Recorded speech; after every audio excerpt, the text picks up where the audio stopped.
Assalamualaikum warahmatullahi wabarakatuh. Perkenalkan, saya Naila Najwa dari kelas Pendidikan Matematika 2022C dengan NIM 108.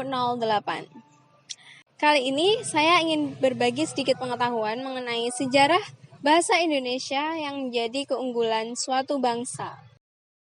Seperti yang kita ketahui, masyarakat Indonesia terdiri dari berbagai ras, suku, agama, dan berbagai bahasa, sehingga diperlukan suatu bahasa persatuan. Dengan berbagai pertimbangan, bahasa Melayu dialek Riau diangkat menjadi bahasa persatuan bahasa Indonesia. Hal ini karena bahasa Melayu dialek Riau merupakan bahasa lingua franca, artinya suatu bahasa yang digunakan hampir di seluruh Nusantara. Selain itu, struktur gramatika bahasa Melayu yang sederhana mirip dengan struktur gramatika bahasa-bahasa lain juga dijadikan sebagai pertimbangan. Tidak seperti bahasa Jawa, bahasa Melayu tidak mengenal tingkatan-tingkatan atau undausuk. Sekedar informasi, penulisan bahasa Melayu sebelumnya menggunakan aksara Arab Pegon. Namun di tahun 1901, Charles van Ophuijsen merombak penulisan bahasa Melayu tersebut menjadi menggunakan aksara Latin yang memang sudah digunakan secara internasional. Sejarah bahasa Indonesia tidak bisa dilepaskan dari peristiwa Sumpah Pemuda pada tanggal 27 sampai 28 Oktober 1928 di Jakarta. Pada saat itu, para pemuda dari berbagai pelosok Nusantara berkumpul dalam kerapatan pemuda dan berikhrar. Pertama, bertumpah darah yang satu tanah Indonesia. Kedua, berbangsa yang satu bangsa Indonesia. Dan ketiga, menjunjung bahasa persatuan bahasa Indonesia. Ikrar pemuda ini disebut dengan Sumpah Pemuda.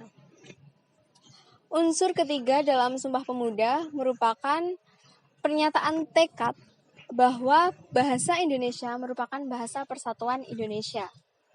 Pada tanggal 17 Agustus 1945, Indonesia memproklamasikan diri menjadi negara yang merdeka dan berdaulat.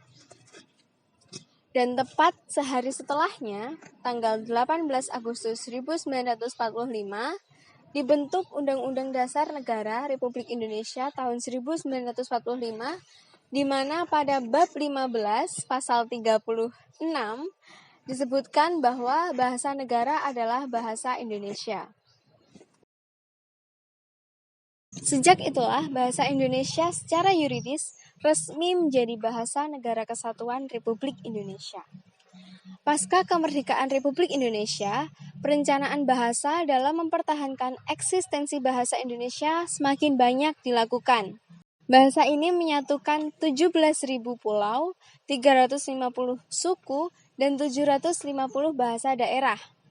Bahasa ini juga merupakan bahasa dengan penutur terbanyak ke-6 di dunia setelah Mandarin, Inggris, India, Spanyol, dan Arab. Perkembangan bahasa Indonesia terus meningkat dengan pesat, bahkan melebihi bahasa induknya yaitu bahasa Melayu.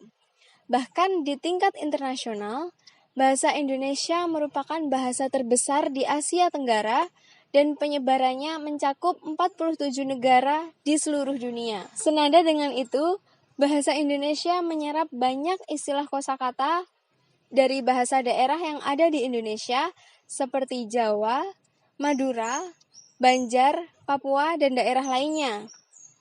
Bahasa Indonesia juga menyerap istilah kosakata dari bahasa asing seperti Inggris, Belanda, dan lain-lain. Oleh karena itu, bukan tidak mungkin bahasa Indonesia menjadi bahasa internasional. Banyak ahli berpendapat bahwa bahasa Indonesia sangat berpotensial menjadi bahasa internasional. Bahkan, Collins tahun 2005 telah menunjukkan betapa potensialnya bahasa Indonesia menjadi bahasa dunia dilihat dari sejarahnya. Di samping itu, banyak ahli dan komunitas sarjana dari mancanegara yang mengkhususkan diri mempelajari bahasa Indonesia. Ditambah lagi dengan sistem bahasa Indonesia yang sudah dapat dikatakan mapan, artinya Beberapa aspek terkait bahasa Indonesia telah diatur dan dibakukan. Hal tersebut dapat dilihat dari diberlakukannya EYD, buku panduan PEBI, buku pedoman umum pembentukan istilah, dan buku tata bahasa baku bahasa Indonesia. Terkait dengan pembakuan suatu bahasa, kita tidak dapat terlepas dari yang namanya kamus. Adanya kamus menunjukkan seberapa banyak kosakata bahasa tersebut yang dapat digunakan untuk mengungkapkan ide, menjelaskan pengetahuan, dan mengekspresikan sikap oleh penuturnya. Kosakata bahasa Indonesia hingga saat ini masih terus dikembangkan dengan menyerap kosakata bahasa daerah dan bahasa asing. Hanya dalam waktu 2 dekade ini, jumlah kosakata bertambah sebanyak 27.900, belum lagi ditambah dengan kamus bidang ilmu seperti thesaurus dan glosarium. Glosarium berbagai bidang ilmu pun sudah diterbitkan, antara lain glosarium kedokteran, glosarium matematika, glosarium pendidikan, glosarium perikanan, dan lain-lain. Hal ini menunjukkan bahwa bahasa Indonesia pada masa-masa kedepannya diharapkan lebih menunjukkan peranannya dalam kehidupan modern. Sebab bahasa Indonesia mampu berperan sebagai bahasa ilmu pengetahuan dan teknologi, serta mampu berperan sebagai wahana komunikasi di bidang politik, bisnis, pariwisata, seni, dan lain sebagainya. Dengan demikian, dapat dipastikan bahwa bahasa Indonesia juga mampu digunakan sebagai bahasa internasional. Hal ini dapat diwujudkan apabila pembinaan dan pengembangan bahasa Indonesia berjalan dengan sebaik-baiknya dengan memanfaatkan semua peluang yang ada, seperti dukungan pemerintah dan pihak lainnya dalam berbagai bentuk. Dari sini cukup sekian. Itu yang bisa saya sampaikan kepada teman-teman. Terima kasih. Semoga dapat bermanfaat bagi kita semua. Wassalamualaikum warahmatullahi wabarakatuh.